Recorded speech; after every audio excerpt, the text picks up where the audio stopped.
আজকের কবিতা সম্মান। সম্মান ভাষাটির সাথে পরিচিত সবাই। জানো কি সম্মান কি কারণে পাই? যার নেই কোনো রূপ, নেই কোনো আকার, আত্মসম্মান নামে রয়েছে মধ্যে সবার। শিক্ষা দীক্ষা আচার আচরণ বর্ণিত করে সম্মানের বিবরণ।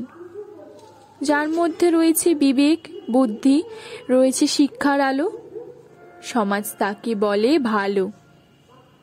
এই ভালোবাসাটাও একটা সম্মান, আবার মন্দ ভাষাটাও কমায় তাহার মান।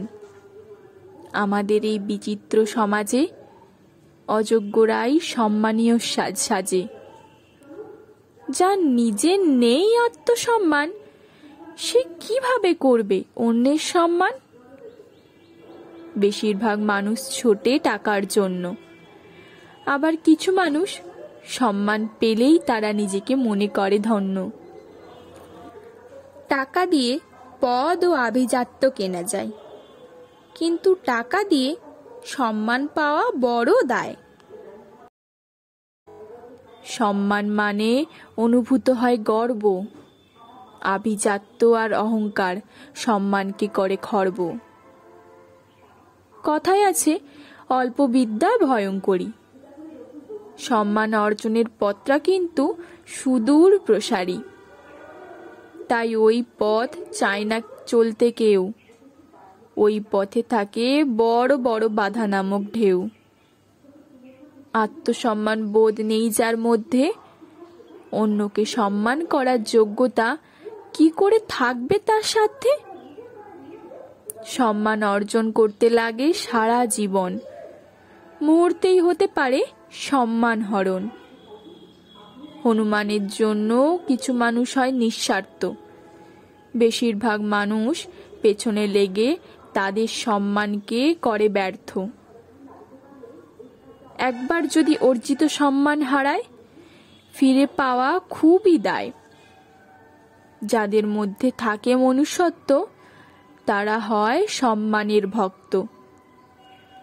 নিজে যেমন পেয়ে থাকে সম্মান, তারা অন্যকে কখনো করে না অপমান।